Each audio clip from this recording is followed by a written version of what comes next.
semua kita harus selalu siap. Saya ulangi, semua kita harus selalu siap. Ya, siap apa? Semua kita, saudara dan saya, bahkan sehebat-hebatnya iman kita, bahkan betapa hebatnya hamba Tuhan itu, doanya sekian jam sehari, puasanya sekian hari sebulan. Kalau ayat Alkitab hafal, nggak tahu berapa banyak ayat Alkitab yang dihafalkan. Pertanyaannya begini, siap menghadapi sebuah fakta bahwa Tuhan Yesus Bapa di surga tidak akan selalu menjawab doa kita. Saya ulangi, sebagai anak-anak Bapa di surga, sebagai murid-murid Tuhan Yesus, maka kita harus selalu punya persiapan. Nah, saudara, saya ulangi. Dalam hidup kita harus selalu ada persiapan. Bahwa Bapa di surga, walaupun sehebat apa hidup rohani kita di hadapan Dia, kita harus punya persiapan bahwa tidak semua doa kita itu dijawab Tuhan. Walaupun dengan doa puasa, walaupun dengan doa pagi, walaupun dengan doa berjam-jam setiap hari, walaupun dengan aktif melayani, walaupun dengan begitu banyaknya persembahan dan rajinnya memberi perpuluhan, saudara dan saya harus selalu punya persiapan bahwa Bapa di surga tidak selalu menjawab doa kita. Pasti bagi beberapa saudara yang seringkali mendengar khotbah-khotbah yang salah. Saya ulangi, beberapa di antara kita sering mendengar khotbah-khotbah yang salah. Dengan memberi jaminan Tuhan pasti menjawab doa kita. Maaf, itu salah sekali. Jadi ini yang kita mau pelajari hari ini.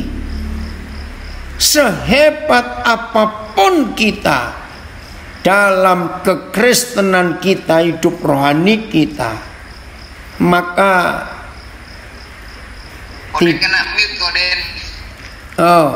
oke. Ya, sehebat apapun hidup rohani kita, kita rajin doa puasa, kita doa berjam-jam. Saudara, ini yang kita harus selalu siap, bahwa Tuhan tidak selalu menjawab doa kita. Tadi pagi, sudah berapa hari ini, Tuhan itu ingatkan untuk saya telepon seorang yang saya kenal cukup baik, tapi sudah lumayan lama saya nggak kontak. Tapi tadi pagi makin kuat desakan itu untuk saya kontak. Begitu saya telepon, saya kaget. Maka itu siap ya, tidak semua doa kita akan dijawab Tuhan. Kita harus siap itu. Begitu dia jawab telepon saya, dia menangis. Dia tanya, "Koden, kenapa telepon?" Nggak tahu. Tiba-tiba rindu untuk telepon kamu. Dia menangis. Dia sebut nama istrinya. "Kenapa?" Tanggal 11 yang lalu Tuhan panggil dia. Hah?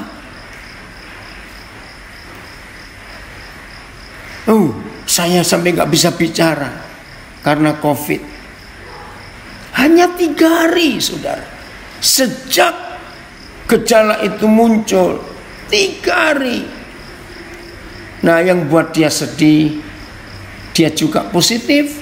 Anaknya 3, anak perempuannya positif, 2 anak lakinya tidak. Dia cerita, aduh, itu yang buat saya sedih, Koden. Saya nggak bisa ikut pemakaman istri saya. Saudara, sudah berdoa, karena ini anak Tuhan. Lalu saya beri kesaksian tahun lalu 10 Maret anak saya ini jemput saya. 10 Maret jemput untuk apa? Cerita persiapan pernikahannya 2 Agustus 2020. Saya yang akan memberkati pernikahan mereka. Masih cerita-cerita anaknya gagah, menjaga kesehatannya luar biasa. Saudara, berapa hari kemudian, ini tahun lalu, awal-awal COVID itu, saya kaget, dia positif. Berapa hari setelah ketemu saya itu, ya kami berdoa, orang tuanya juga berdoa, calon istrinya juga berdoa. Saudara, awal April dia meninggal. Mau bagaimana? Saya cerita kepada teman saya tadi pagi itu. Maka itu yang sedih gak cuma kamu, ada cukup banyak di antara kita. Maka itu saudara, belajar tentang mengenal Tuhan, maka kita harus punya konsep yang benar.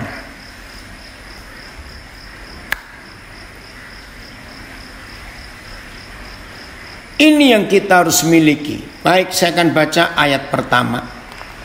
Ibrani 9 ayat yang ke-27. Nah, jadi tidak semua doa kita dijawab Tuhan. Nah, terus hidup ini mau bagaimana? Maka itu belajar betul-betul untuk menempatkan Tuhan di posisi yang benar, maka kita nggak akan kecewa. Ibrani 9 ayat yang ke-27. Dan sama seperti manusia. Ini firman Tuhan.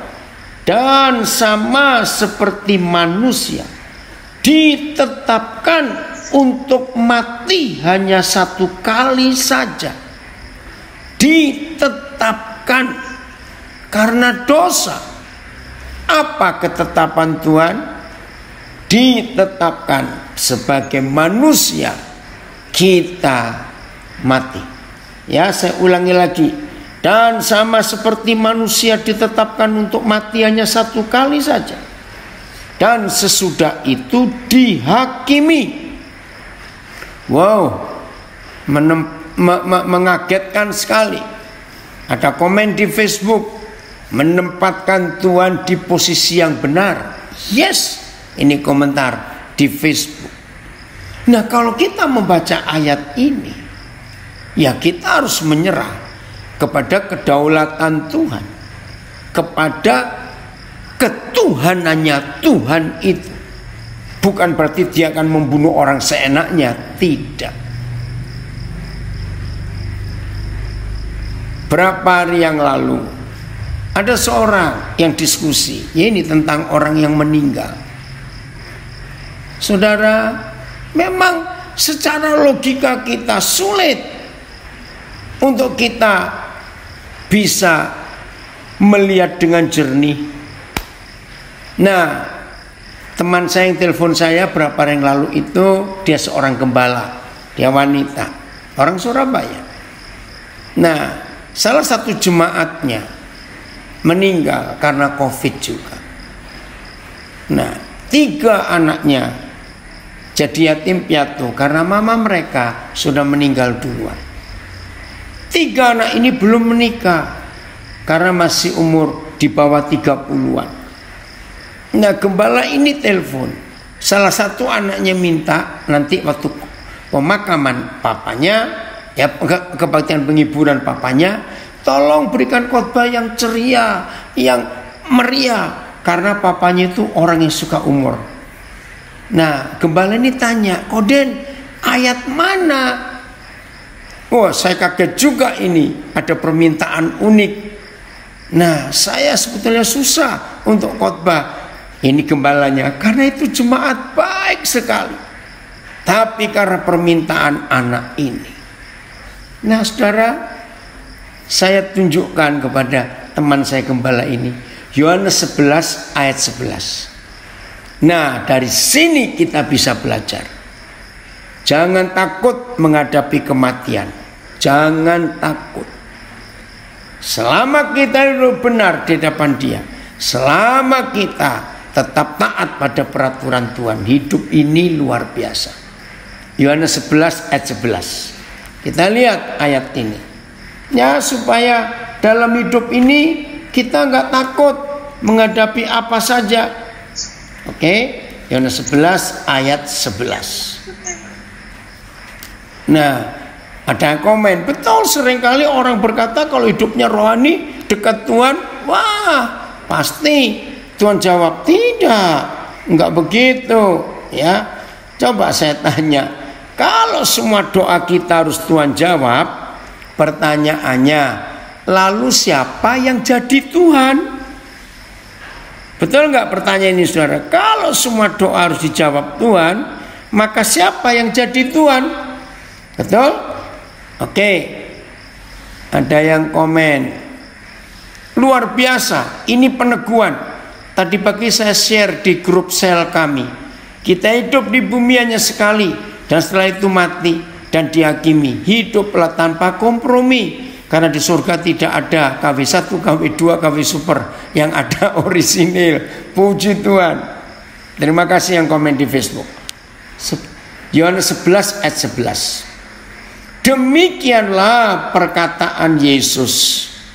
Dan sesudah itu Ia berkata kepada mereka, Lazarus, saudara kita, telah tertidur.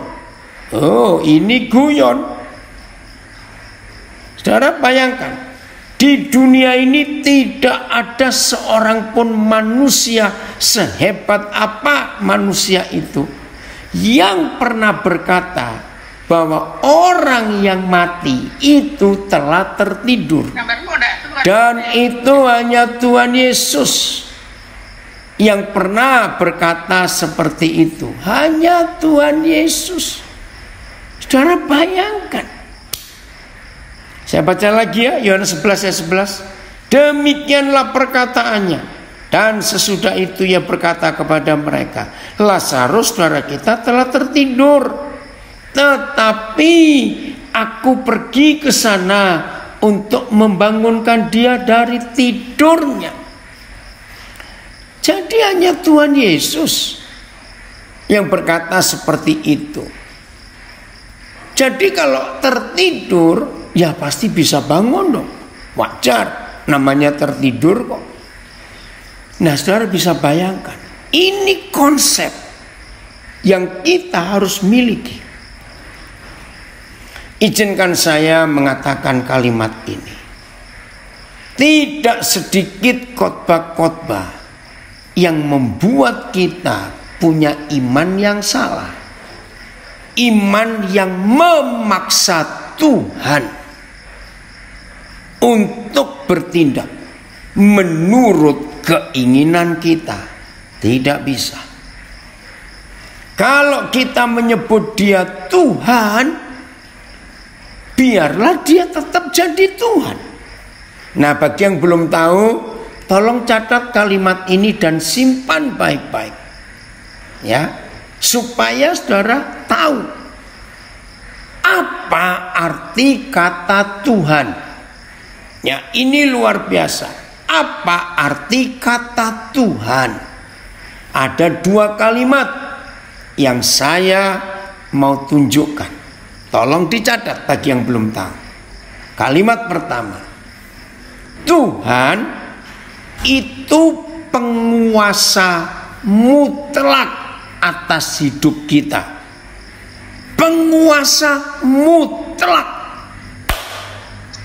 Tidak ada penguasa lain dalam hidup ini dan dalam dunia ini. Hanya Tuhan, penguasa mutlak. Bukan diktator, bukan dia tiran, bukan. Penguasa mutlak itu punya kedaulatan yang luar biasa. Apa itu kedaulatan? Nah, ini saya beri contoh. Maaf bagi yang belum pernah ngalami ini, saudara jangan panik mendengar contoh ini. Saya tidak tahu kenapa Tuhan ingatkan ini. Begini, saudara, setiap negara punya kedaulatan. Betul tidak? Hari ini Indonesia luar biasa. Kemarin presiden kita ya menegaskan kepada Badan Bisnis Dunia, Perdagangan Dunia WTO. Apa yang dikatakan presiden kita kemarin? Karena Uni Eropa sedang memperkarakan Indonesia ke pengadilan arbitrase internasional. Yang diperkarakan adalah mengapa Indonesia tidak mau ya ekspor nikelnya ke Eropa. Nggak mau. Saudara masih ingat ya? Ternyata Indonesia di Sulawesi Tengah, ya, di daerah Polewali, Kolonedale itu adalah tambang nikel terbesar di dunia.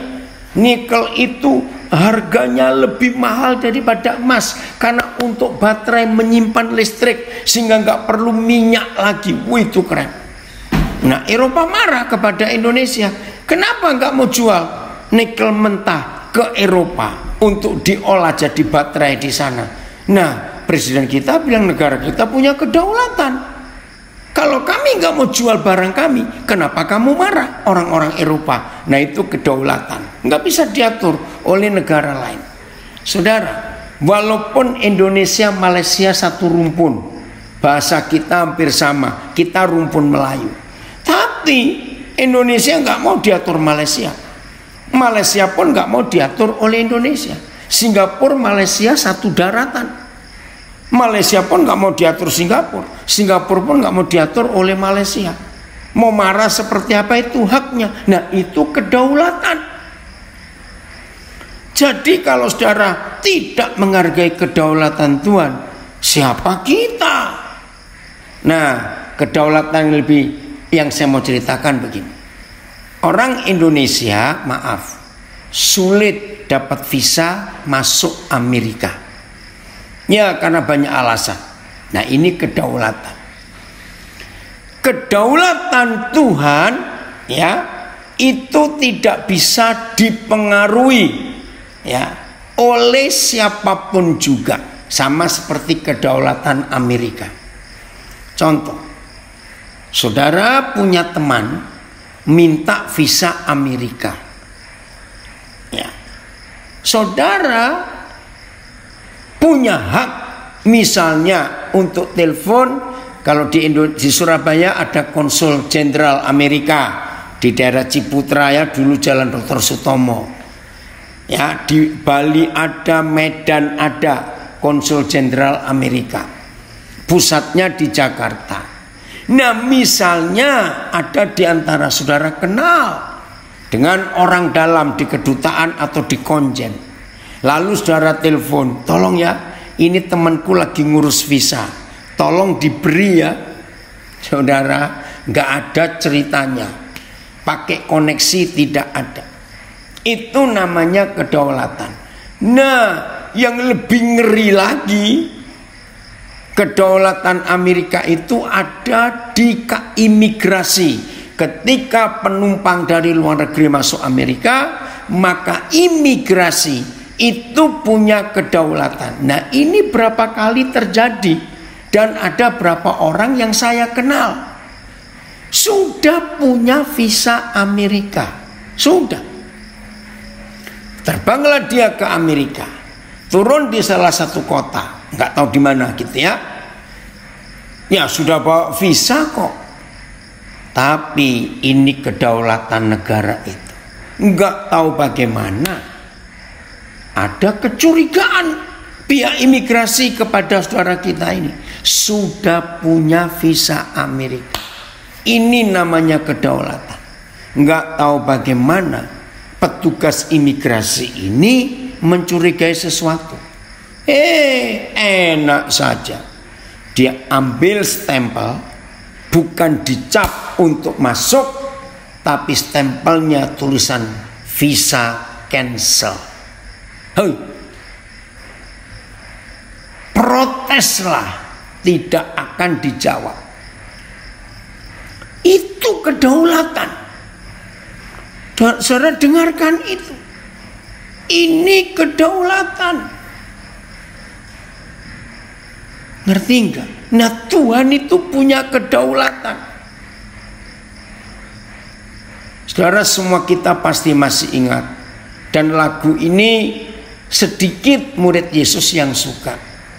Engkaulah Tuhan, Engkaulah Raja, berdaulat atas hidupku. Ku berserah penuh. Itu lagu pujian yang saya sangat suka. Kalau kita menyebut dia Tuhan, kita menyebut dia Raja, maka harus ada kalimat ini. Berdaulat atas hidupku. Itu kalimat yang luar biasa. Jadi kita nggak bisa memaksa Tuhan. Ada komen, pertanyaan bagus di Facebook. Dari contoh ini, berarti setiap orang percaya tidak bisa sembarang masuk ke kerajaan surga. Sebab semua ada di kedaulatan Tuhan. Betul. Terima kasih anak saya Erik dari Brisbane, suka lagu ini juga. Nah, bagi yang tanya di Facebook, saya ulangi pertanyaannya supaya di Zoom dan di Instagram dan di rekaman audio tahu. Ya, saya baca lagi. Dari contoh ini berarti setiap orang percaya tidak bisa sembarang masuk ke kerajaan surga. Sebab semua ada di kedaulatan Tuhan. Iya. Mana ayatnya? Saya akan baca. 2 Korintus 5 ayat 10. Ya, ada 2 ayat. Yang pertama 2 Korintus 5 ayat 10. Maka itu kita nggak bisa sombong. Hamba Tuhan hebat pun yang suka KKR dan sebagainya nggak bisa sombong. Ayat ini saya juga nggak bisa sombong. Jangan mentang-mentang saya tiap hari bisa mengajar selama COVID-19 ini, tiap hari saya mengajar. Nggak bisa sombong. Maka itu baca ayat ini, 2 Korintus 5 ayat 10. Sebab kita semua tanpa terkecuali harus menghadap takhta pengadilan Kristus semua. Jadi nggak ada yang punya koneksi masuk surga. Awas, nggak ada. Saya ulangi 2 Korintus 5:10. Sebab kita semua harus menghadap takhta pengadilan Kristus. supaya setiap orang memperoleh apa yang patut diterimanya sesuai dengan yang dilakukannya dalam hidupnya ini, baik ataupun jahat. Ini kedaulatan Tuhan, sehingga nggak ada seorang pun diantara kita bisa sewenang-wenang, mentang-mentang aktif melayani, mentang-mentang rajin memberi perpuluhan persembahan dan jumlahnya banyak lagi, mentang-mentang rajin doa pagi, doa puasa, terus kita akan masuk surga. Tunggu dulu, semua kita akan menghadap pada kursi pengadilan Kristus. Di situ akan ada komen di Facebook, berarti nggak bisa memanfaatkan orang dalam dong. Ya nggak bisa, orang dalam siapa? Ada yang komen lagi, kalau begitu Tuhan nggak bisa dirayu ya? Nggak bisa, ngerayu apa? Nggak bisa. Ayat kedua, Roma 2 ayat 16. Roma 2 ayat yang ke-16. Jadi kita tidak bisa sembarangan. Maka itu konsep-konsep khotbah yang salah harus berubah dan berhati-hati, saudara. Roma 2 ayat 16. Hal itu akan nampak pada hari bila mana Tuhan sesuai dengan Injil yang kuberitakan akan menghakimi segala sesuatu yang tersembunyi dalam hati manusia oleh Kristus Yesus. Saya ulangi, hal itu akan nampak pada hari bila mana Tuhan sesuai dengan Injil yang kuberitakan akan menghakimi segala sesuatu yang tersembunyi dalam hati manusia oleh Kristus Yesus. Maka itu hati-hati dengan khotbah-khotbah hyper grace. Saya ngomong terus terang, khotbah yang mengatakan sekali selamat tetap selamat, enak aja. Ngeri sekali. Ya Irma, ini anak saya komen, lebih sering berdaulat atas diri sendiri sampai lupa siapa pemilik kedaulatan yang sesungguhnya. Ampun Tuhan, betul kalimat ini. Ketika kita menganggap Tuhan itu bisa kita suap dengan doa kita, ketika kita menganggap Tuhan bisa tunduk kepada kita yang rajin memberi persembahan, awas konsep itu. Ketika kita menganggap Tuhan bisa nuruti kita karena kita rajin doa puasa. Irma senang sekali, Mak, Papa mau baca ini. Lebih sering kita berdaulat atas diri sendiri sampai lupa siapa pemilik kedaulatan yang sesungguhnya. Ini kalimat luar biasa. Oh Tuhan, ampuni kami. Betul, dari Belanda ada komen, gak bisa main sogok dengan Tuhan, kok enak. Dari Langoan ada komen, dulunya aku sering dengar khotbah dari beberapa pendeta. Belakangan ini khotbah yang sering aku dengar di internet, ya ini cuma khotbah yang mengarahkan kepada kebenaran itu. Dari Malang, makin kagum sama Papa, keren Paul, makin percaya untuk keadilannya karena kedaulatannya. Oh, ada komen lagi, saya mau baca ya, ini bagus di Facebook. Menjadi hamba Tuhan Yesus sering KKR, bisa berdoa dan mujizat terjadi, tidak menjamin masuk surga. Betul. Berarti benar jalan itu sempit dan hanya sedikit yang bisa masuk. Betul. Maaf ya saudara, awal-awal COVID itu kira-kira sampai bulan Mei, Saya nggak tahu siapa yang buat. Di Indonesia, bagi yang belum tahu supaya tahu, ada akun di Instagram. Akun itu judulnya nggak enak, gereja palsu. Ngeri. Ya, saudara, akun gereja palsu di awal-awal COVID itu ada satir, ada sindiran yang menulis begini, dan semua orang tahu itu. Hei, hamba-hamba Tuhan yang katanya doa mujizat, doanya berkuasa, yang katanya bisa membuat KKR kesembuhan.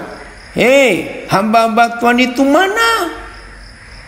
Kenapa tidak masuk ke Wisma Atlet?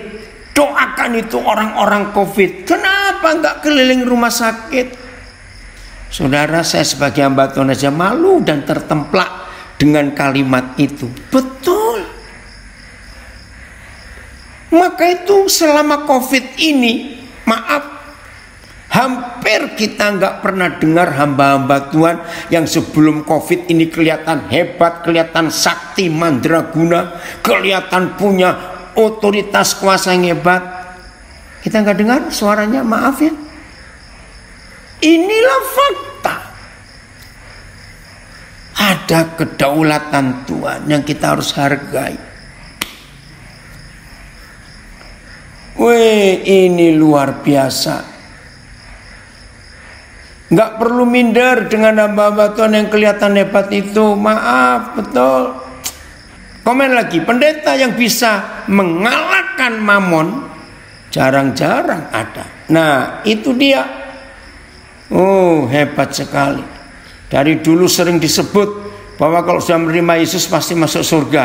Hari ini kita ketemu kebenaran. Ada yang tanya, lalu konsep kasih karunia bagaimana? Nah, ini pertanyaan bagus. Kasih karunia masih ada. Ada yang tanya, berarti konsep kasih karunia bagaimana? Nah, Bapak kita pemaaf bukan? Betul. Betul. Tapi saya mau baca supaya saudara tahu. Nah, ini kalau kita diskusi gini kan bagus. Sekarang kita buka Yeskiel 18. Jadi kita nggak bisa seenaknya loh kasih karunia terus kita mau ambil sembarangan begitu, nggak bisa. Saya tidak tahu berapa banyak yang ngikuti ketika Andrew Chan bersama Myuran Sukumaran yang dieksekusi karena narkoba. Masih ingat ya? Kira-kira tahun 2016 yang lalu atau 2014, saya lupa. 2014 ya, atau 2015. Yang berdoa untuk Andrew Chan sudah banyak, saudara. Bahkan saya datang ke Bali, datang ke Nusa Kambangan, sampai saya diwawancarai berapa TV. Akhirnya itulah kedaulatan negara Indonesia. Pemerintah kita lewat Jokowi tidak bisa bergeming.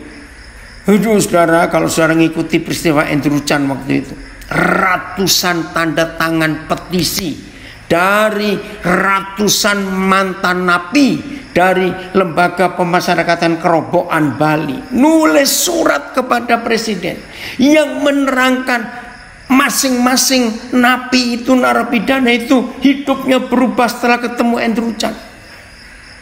Tetap kedaulatan NKRI nggak bisa, harus mati. Aduh saudara, sedih sekali saya dengan istri saya. Berhari-hari itu sudah nggak bisa ngomong, nggak menonton TV lagi karena sedih. Nah, lihat ini Yeskiel 18. Yeskiel 18, saya akan baca. Maka itu pertanyaan-pertanyaan kasih karunia ini harus jelas ya saudara. Papa kita pemaaf, betul. Tapi kalau kita tetap melanggar, jangan anggap terus papa kita berubah pikiran. Oh ya udah, aku bebaskan kamu. Enggak bisa. Tuhan itu kasih. Tolong yang di IG yang beberapa pertanyaannya sama ya. Tuhan itu kasih, tidak bisa diragukan. Tapi jangan lupa dia juga adil. Mengerti ya perbedaan kasih dengan adil? Kasihnya menyelamatkan, tapi keadilannya. Saudara, ada kisah sebelum saya baca ini, saya nggak tahu itu terjadi di abad keberapa. Tetapi ini terjadi waktu Rusia, ya, di zaman dulu, berapa ratus tahun yang lalu, dipimpin oleh Tsar, TSAR, itu Kaisar Rusia. Dalam zaman perang, kemiskinan luar biasa. Seorang Tsar, Kaisar Rusia, membuat peraturan. Dalam kondisi lapar, tidak boleh ada orang yang mencuri makanan. Tidak boleh. Yang ketahuan mencuri harus dihukum. Saudara, suatu hari, ketahuan ibu kandung kaisar ini mencuri makanan. Rakyat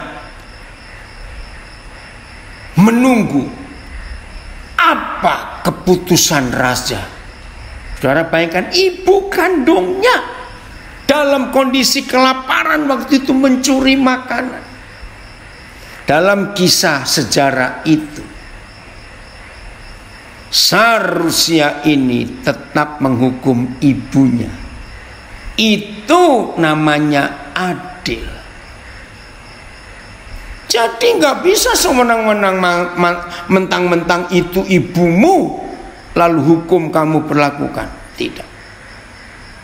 Yang ngikuti fit and proper test calon Kapolri baru hari ini di gedung MPR dari Komisi 3, saya ngikuti walaupun putus-putus karena tadi pagi ada Zoom, siang juga saya harus hadir ke rumah tetangga yang ada duka.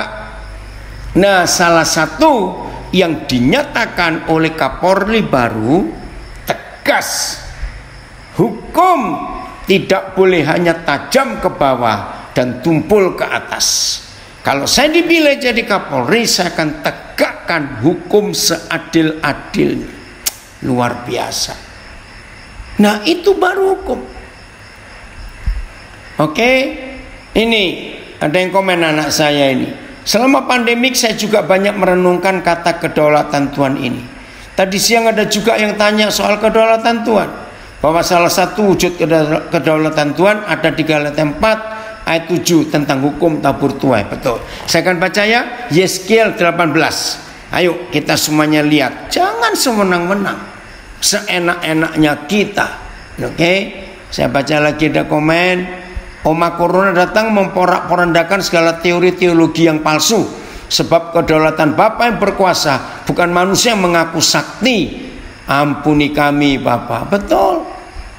Sebagai pengikut Kristus, sebaiknya kita tidak meniru hamba Tuhan yang adalah manusia, tapi yang harus kita ikuti Kristus. Karena tidak semua orang yang mengaku hamba Tuhan itu betul-betul bekerja untuk Kristus. Ngeri. Yeskiel 18. Saya akan baca mulai ayat 21. Ya, Yeskiel 18 mulai 21. Dengarkan. Tetapi jikalau orang fasik, orang jahat bertobat dari segala dosa yang dilakukannya dan berpegang pada segala ketetapanku serta melakukan keadilan dan kebenaran. Kalau ada orang fasik, orang jahat bertobat dari segala dosa yang dilakukannya dan berpegang pada segala ketetapanku serta melakukan keadilan dan kebenaran, ia pasti hidup. Ia tidak akan mati. Luar biasa. Terus ayat 22. Segala durhaka yang dibuatnya tidak akan diingat-ingat lagi terhadap dia. Ia akan hidup karena kebenaran yang dilakukannya. Ayat 23. Apakah aku Yahweh Tuhan berkenan kepada kematian orang fasik? Demikianlah firman Yahweh Tuhan. Bukankah berkenan kepada pertobatannya supaya ia hidup? Ini Bapa kita yang penuh kasih tapi adil. Ayat 24. Nah, sekarang orang benar, ya, orang benar, murid Yesus, tapi akhir hidupnya salah. Jangan main-main. Jikalau orang benar, Yeskiel 18 sekarang ayat 24, jikalau orang benar berbalik dari kebenarannya dan melakukan kecurangan seperti seperti segala kekejian yang dilakukan oleh orang fasik, apakah orang benar itu akan hidup? Tuhan tanya.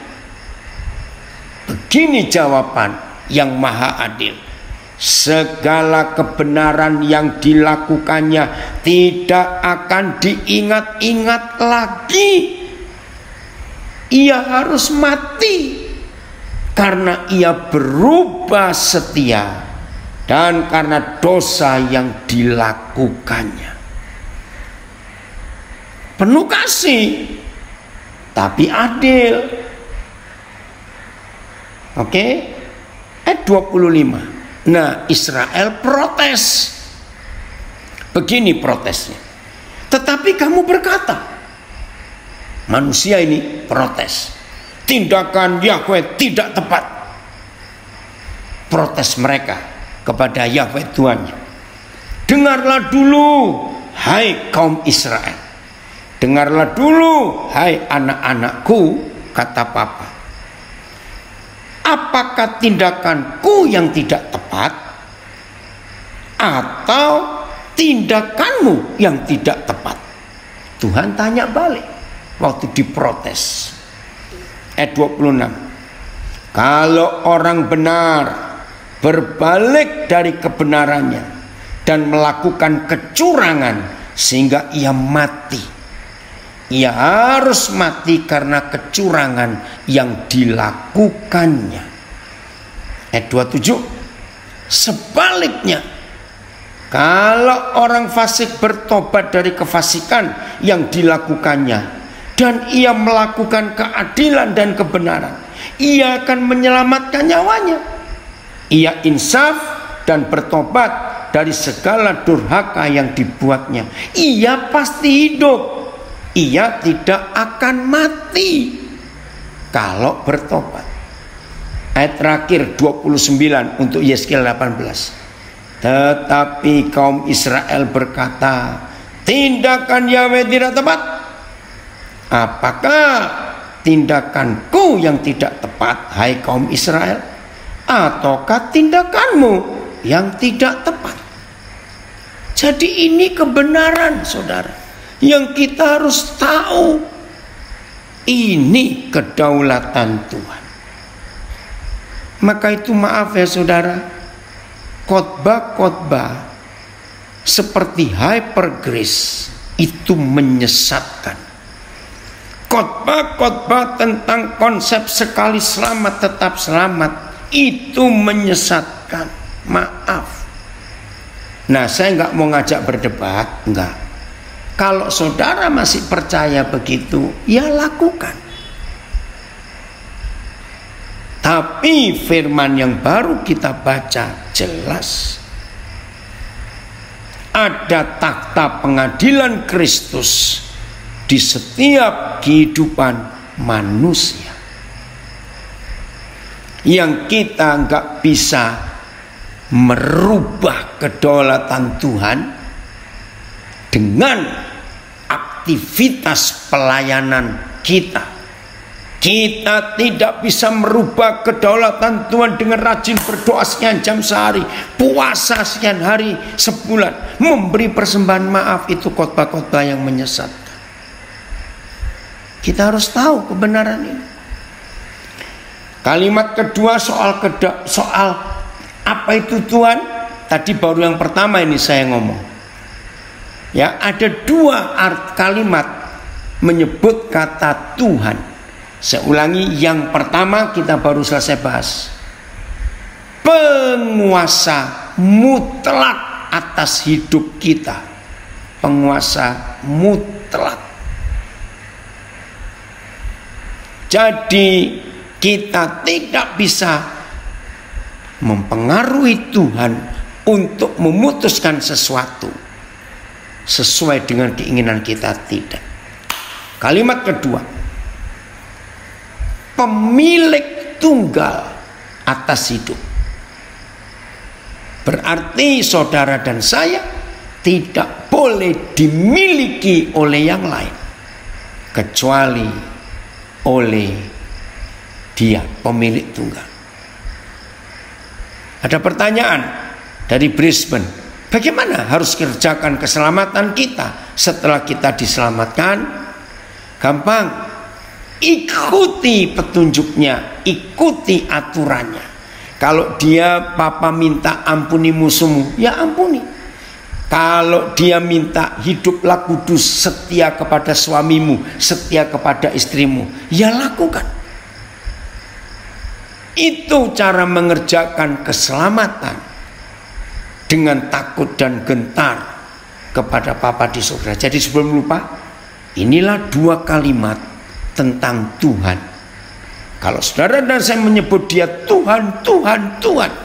Nah, kalau kecepatan jadi Tuhan, hantu, hantu. Kan dibalik, maaf. 1, penguasa mutlak atas hidup. Nggak ada yang lain. Pemilik tunggal atas hidup kita. Ya sudah, itu Tuhan. Oke, Icat, jadi jelas ya. Ini komentar anak saya. Pak, got it now. Puji Tuhan. 1 Yohanes 5 ayat 14. Untuk meyakinkan dan menyadarkan kita bahwa tidak semua doa kita dijawab. Ingat itu, tidak semua kita. Nah, terus bagaimana? Nah, ini ayatnya. Makasih, Stan. Taat setiap perintahnya dalam mengerjakan keselamatan. Itu ada yang bantu jawab. Ada komen lagi. Firman tentang kedaulatan Tuhan ini, walau didengarnya tegas, jadi kita hidup tidak boleh main-main. Kita harus hidup benar di hadapan Tuhan, betul. Sebab semua kita harus memberi pertanggungan di pengadilan Kristus, betul. Saya baca 1 Yohanes 5:14. Begini yang Tuhan ingin untuk kita lakukan dalam hidup kita. 1 Yohanes 5 ayat 14. Dan inilah keberanian percaya kita kepadanya. Wih, keren. Inilah keberanian percaya kita kepadanya. Apa? Yaitu bahwa Ia mengabulkan doa kita jikalau kita meminta sesuatu kepadanya menurut kehendaknya. Saya baca lagi. Dan inilah keberanian percaya kita kepadanya, yaitu bahwa Ia mengabulkan doa kita jikalau kita meminta sesuatu kepadanya menurut kehendaknya. Ada komen. Berarti dalam hidup bersama Tuhan ada aturan mainnya. Oh iya, dan aturan mainnya ada di Alkitab. Pokoknya Tuhan tidak bisa kita suap dengan aktivitas rohani kita. Tolong. Oke, ada komen di Instagram. Betul sekali. Bagaimana kita selamat? Bagaimana kita selamat jika Papa tidak mengenal kita? Kata mengenal, ginosko, hubungan intim. Dalam hal itu kata saling. Apakah Tuhan sudah demikian menikmati diri kita seperti hubungan suami istri? Iya. Ngerti ya? Jadi menurut 1 Yohanes 5:14, kita tidak boleh nyerocos dulu berdoa. Nggak boleh. Harus tahu dulu apa keinginannya, apa kehendaknya. Nah, selama ini banyak khotbah-khotbah yang menyesatkan. Percaya saudara, pasti Tuhan jawab doa kita. Enggak, itu salah. Harus periksa hidup kita sungguh-sungguh. Bagaimana kita mau taat. Betul, ada komen lagi. Alkitab itu adalah buku manual untuk manusia. Betul, ya. Itulah firman Tuhan. Jadi hari ini kita luar biasa. Ada tanya, bagaimana dengan mereka yang sudah hujat Roh Kudus? Apa bisa diampuni? Saudara, ukurannya itu selama kita masih hidup, ya, itu ukurannya. Selama kita masih hidup, maka kesempatan bertobat itu ada. Jadi nggak usah diskusi yang lain. Pokoknya kita masih hidup, ada kesempatan kita bertobat. Nah, saya ngajar. Ini ada seorang yang hidupnya ditekan terus oleh si jahat. Kamu berdosa loh, kamu nggak diampuni, kamu sudah mengucap Roh Kudus, kamu itu begitu. Nah, saya bilang, tantang setan sekalian. Oke setan, kalau memang Tuhan nggak mau ngampuni aku juga siap. Terus kamu mau apa? Ngerti nggak? Kalau setan datang menggocok pikiran saudara, kamu itu dosa loh, kamu itu begini, karena saudara tertuduh terus, sudah sekalian aja ngomong ke mereka. Terus mau apa? Kalau Tuhan nggak ngampuni aku nggak takut. Ngomong, tantang. Yang penting kita masih hidup, berarti Dia masih memberi kita kesempatan. Jangan dibodohi terus. Hidup seperti itu enak. Sama seperti orang yang sudah doa masalah keuangan. Ya, zaman susah COVID-19 ini, banyak orang di PHK. Belum pernah terjadi selama hidup manusia ada di dunia ini, kecuali tahun 2020 dan sekarang masuk tahun 2021. Bulan yang pertama, apa itu? Orang kaya juga setengah mati sekarang, bukan cuma yang miskin. Kalau dulu-dulu zaman perang, ya, zaman resesi, krismon, orang kaya itu masih bisa. Tapi sekarang orang kaya pun setengah mati, sudah. Nah, saya mau katakan ya, kepada saudara yang hari-hari sudah terjepit, nggak tahu uang bagaimana, makan bagaimana, tantang setan. Ngomong, hei setan, kamu kira aku takut kalau nggak ada uang? Enggak, aku nggak takut. Kalau toh Tuhan nggak jawab doaku sehingga ekonomiku seperti ini, aku tidak takut. Nah, itu nantangnya setan. Sungguh saudara, kalau kita mau hidup benar di hadapan Dia, bagian terakhir, supaya kita jangan takut, ya, untuk menghadapi apa saja yang tidak enak sekalipun. Ibrani 11. Ibrani 11. Ya, saya akan baca mulai ayat yang ke-35.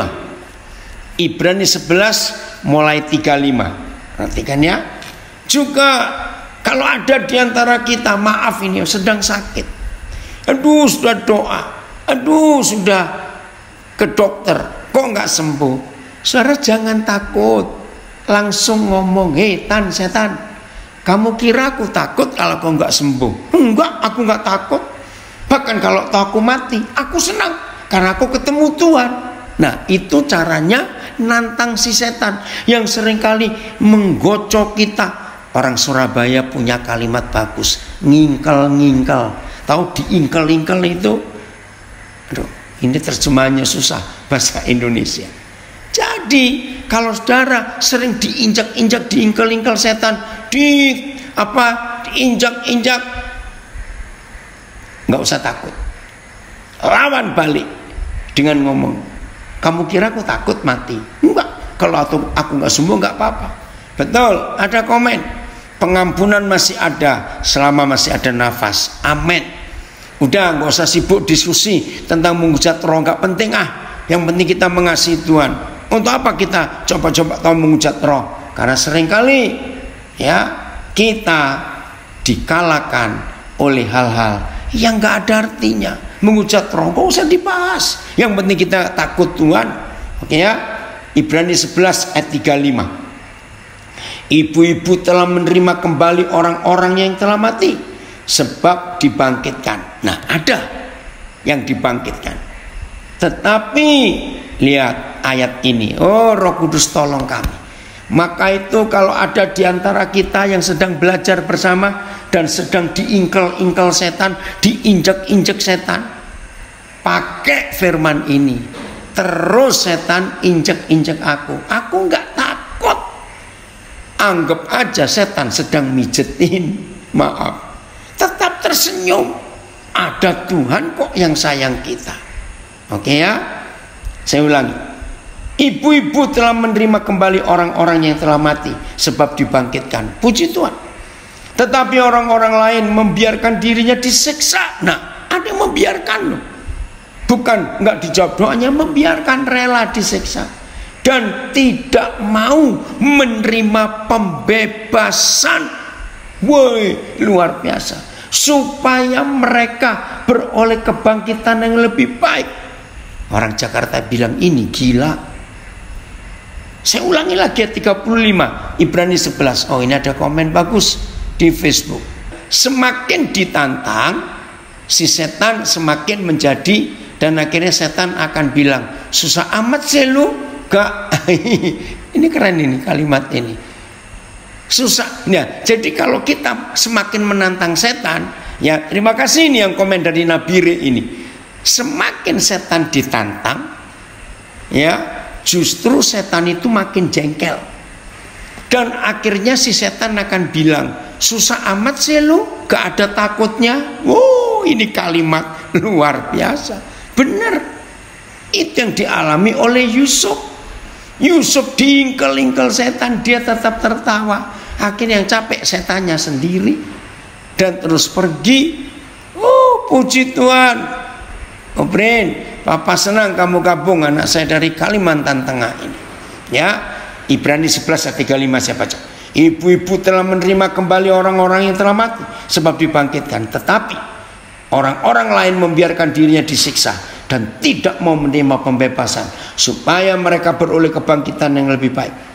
Ada pula yang diejek, didera, bahkan yang dibelenggu dan dipenjarakan. Ada.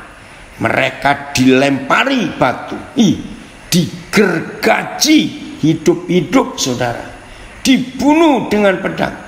Mereka mengembara dengan berpakaian kulit domba dan kulit kambing sambil menderita kekurangan, kesakitan, kesesakan dan siksaan.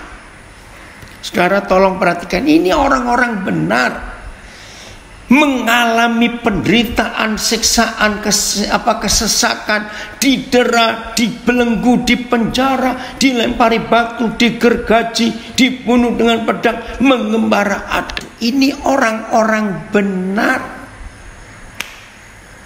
Apa Tuhan tidak menjawab doa mereka? Bukan. Ini khotbah tentang iman yang benar di Ibrani 11 ayat 38. Maka itu jangan takut menghadapi kematian. Dunia ini tidak layak bagi mereka.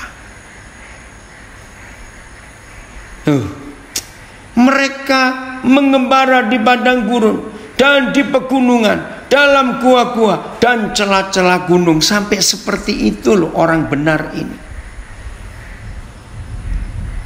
Maaf, orang miskin itu matinya cepat, bukan cepat mati, beda.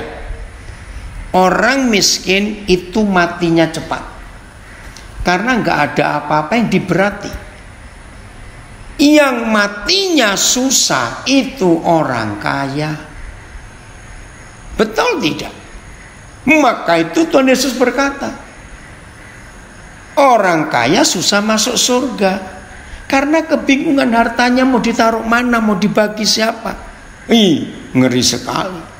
Nah, inilah hidup. Ayat 39. Dan mereka semua tidak memperoleh. Bayangkan, apa yang dijanjikan itu nggak dapat. sekalipun iman mereka telah memberi kesaksian yang baik. Tuhan tolong kami. Maka itu bagi saudara yang masih pakai khotbah-khotbah yang salah, saya ulangi, bagi kita semua yang masih pakai khotbah-khotbah yang salah tentang iman, percaya mukjizat itu nyata, jangan takut, Tuhan pasti menjawab doa kita, hari ini berubah. Saya ulangi lagi kalimat pertama tadi. Kita belajar saat ini untuk punya persiapan bahwa tidak selalu doa kita dijawab Tuhan. Enggak apa-apa kalau enggak dijawab, tetap bersyukur. Ya, saya ulangi ayat 39. Ini sudah beriman, saudara. Mereka bukan tidak beriman, mereka beriman.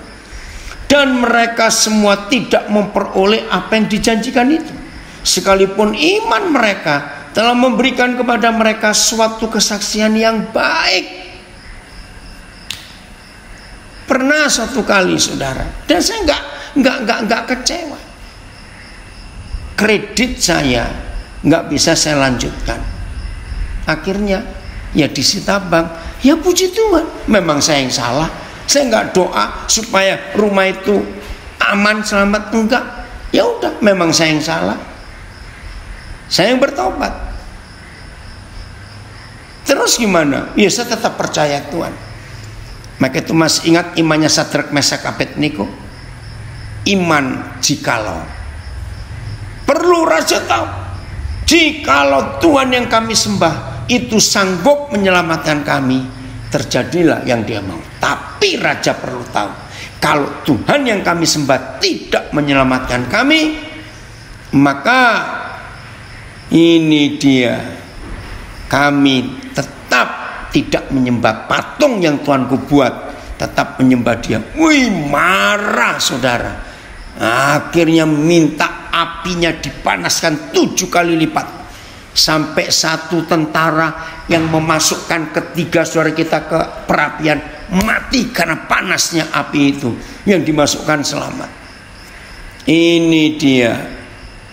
Ya, tetapi setan sekarang tidak menyeramkan. Sehingga kita sering tertipu dengan manisnya kata-kata setan yang menipu. Bahkan kita menjadi setan untuk diri sendiri. Aduh, Tuhan ampuni kami.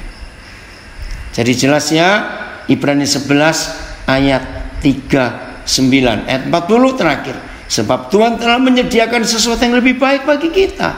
Tanpa kita mereka tidak dapat sampai kepada kesempurnaan. Terima kasih Tuhan.